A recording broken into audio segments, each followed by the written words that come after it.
It was a morning that would shake the music world to its core. Dr. Nick Ruiz, Elvis Presley's personal physician, found himself in the middle of a whirlwind of questions and uncertainty. It all started with a simple phone call. Elvis had woken up with a toothache, asking Dr. Nick to prescribe something for pain. No narcotics were in Elvis's nighttime medication, so Dr. Nick wrote a prescription for Dilaudid, a strong painkiller. But Dr. Nick wasn't with Elvis when he took the medication. He had sent Rick to fetch the pills from the hospital's all-night pharmacy. Things took a darker turn when Dr. Nick spoke with Dean, an investigator looking into Elvis's death. Dean pressed him about the lack of medicine bottles in Elvis's room. Dr. Nick explained that Elvis usually took his meds in envelopes to control his intake and avoid overdosing. But when Dr. Nick called the pharmacy, he learned that Rick had picked up the prescription. This was the last time Dr. Nick saw Rick at their house early that morning. Dr. Nick's conversation with Dean didn't end there. The investigator wanted to know about the strange absence of medication bottles in Elvis's bathroom. Dr. Nick recounted how they had given Elvis his meds in envelopes. Then, they examined Elvis's body. The scene was grim. Elvis had collapsed, likely after standing up from the commode. Red carpet fibers were found in his mouth, suggesting he had struggled to breathe. It seemed he may have suffocated or experienced an agonal response, a body's last gasp for air after death. The autopsy would reveal more. Elvis's body was taken to Baptist Memorial Hospital, where a private autopsy was conducted thanks to a last-minute authorization from Vernon Presley, Elvis's father.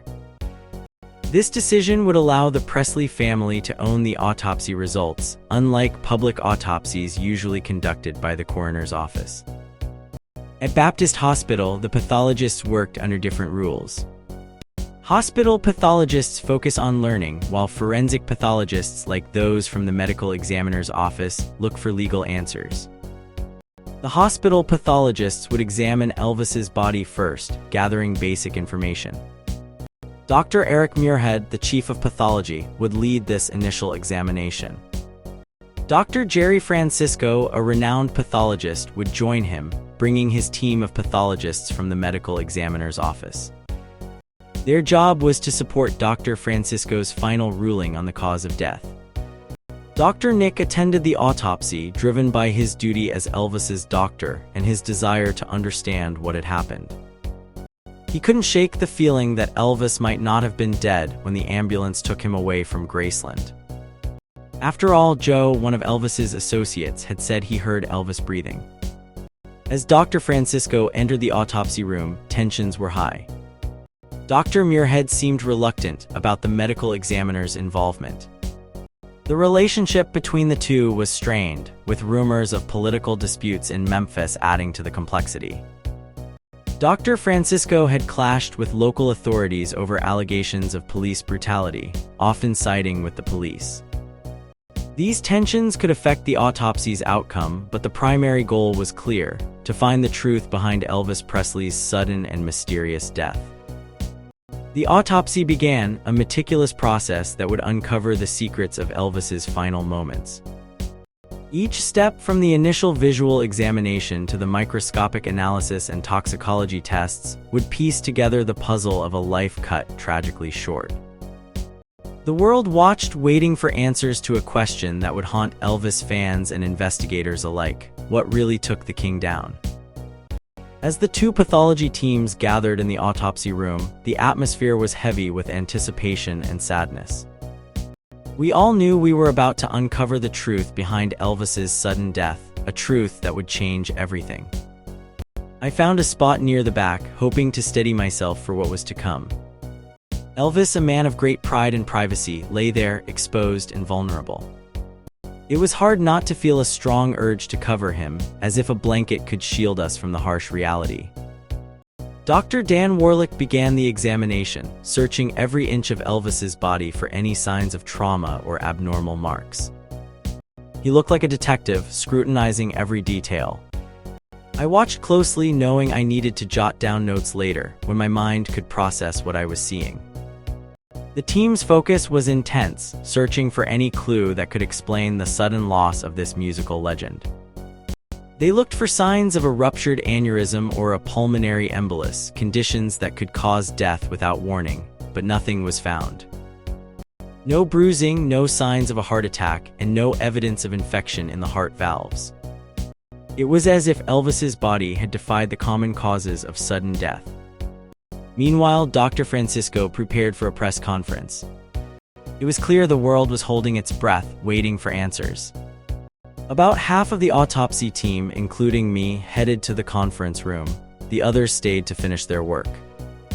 In the conference room, the atmosphere was formal, with white lab coats and microphones set up. Dr. Francisco, acting as the spokesperson, stood confidently and announced the cause of death. He mentioned several cardiovascular diseases, but stressed that the exact cause might take time to determine. He also reassured everyone that Elvis was not abusing drugs chronically. The room fell silent as Dr. Francisco spoke, and it was clear the doctors were not happy with the incomplete answers. Later, it was revealed that Dr. Francisco had made two definitive statements that the hospital pathologists felt were premature. They seemed embarrassed and possibly angry, feeling their work had been dismissed before it was complete. As Elvis's personal physician, I felt caught in the middle. Dr. Francisco had the final say, but the pathologists had done crucial work. The press conference showed there was a battle brewing over the autopsy results. The disagreement between Dr. Francisco and the other pathologists highlighted the complexity of the situation. After the press conference, I returned to the autopsy room. The team continued their meticulous work, collecting samples for further studies. Dr. Warlick noted a reverence and quiet sadness in the air, which felt like a fitting description. Elvis deserved respect, even in death. As we returned to Graceland, the mansion was flooded with grief-stricken fans. The usual entry was impossible, so we used the private rear gate. Inside, the pain was palpable, but everyone was trying to find a way to honor Elvis's memory. Vernon, Elvis's father, was watching television, surrounded by tributes from celebrities. It was a moment for reflection, but also a reminder of the immense loss that had struck the world.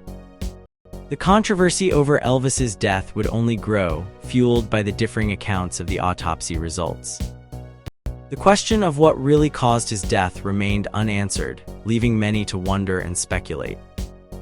For those of us who knew Elvis, however, the true measure of his life was not in the cause of his death, but in the impact he had on the world. As the sun dipped below the horizon on August 16, 1977, a huge crowd gathered at Graceland. It was a day no one would forget. Elvis Presley had passed away, leaving behind a world in shock. For many, Elvis was more than a singer. He was a brother, a hero, and a symbol of hope. Among those who felt his loss deeply was Dr. Nick, an old friend of Elvis. Dr. Nick had known Elvis since they were both young men, serving in the U.S. Army in Germany. Those days were formative for both of them. Elvis had just started his music career, and Dr. Nick was discovering his passion for medicine. They shared stories of their struggles and dreams. Elvis talked about feeling shame when his father was sent to prison for stealing food to feed his family. Dr. Nick shared his own story of growing up in a small town, where being different made things harder. Both found solace in their work and in each other's company. When Elvis returned from the army, he became a star. But for Dr. Nick, their friendship remained strong. They talked about their time in the military, where Elvis learned the value of hard work and respect for others. Dr. Nick remembered how Elvis, despite his fame, stayed humble and kind. Elvis often said that a job well done was the best pride one could feel. As Dr. Nick arrived at Graceland, he saw the enormity of the situation. The crowd was massive, over 70,000 people. They filled the streets, their love for Elvis clear in their faces. The heat was intense and the scene was chaotic. Paramedics were on standby, helping fans who had waited all night, some without food or water. The Red Cross and fire departments were there too, making sure everyone was safe.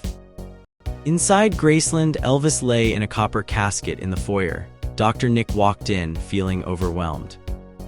He imagined Elvis there, listening as he whispered words of comfort. He knew Elvis would want everyone to know how much they loved him. Elvis's life had been marked by hardship, but also by a deep faith and kindness. He grew up in Tupelo, Mississippi, where his family struggled. His mother and father worked hard to give him a better life. Elvis found peace in church, where he discovered his talent for music. It was there he found a refuge, a place where he could lose himself and make others happy. When it was time to serve his country, Elvis went willingly. Like Dr. Nick, he learned the value of duty and the pride that comes from doing a job well. Their time in Germany was a highlight of their lives. Elvis met his future wife, Priscilla, and Dr. Nick found his calling as a doctor. They both developed a deep respect for the German people. Back in America, Dr. Nick had become a doctor, driven by the lessons he learned in the army. He and Elvis would often talk about medicine, sharing ideas on how to heal not just the body but also the spirit. Their friendship was a blessing for both of them. As the sun set on that sorrowful day, Dr. Nick stood among the crowd at Graceland. He thought about their shared past, about the bonds formed in the army and the dreams they had pursued. Elvis may have been gone, but his spirit lived on in the hearts of millions. For Dr. Nick, the memory of their friendship and the lessons they shared would remain a guiding light. In the end, Elvis Presley's life was a testament to the power of perseverance, kindness, and the human spirit. His music continued to touch lives, and his legacy would endure. For Dr. Nick and so many others, Elvis was more than a star. He was a friend, a brother, and an inspiration.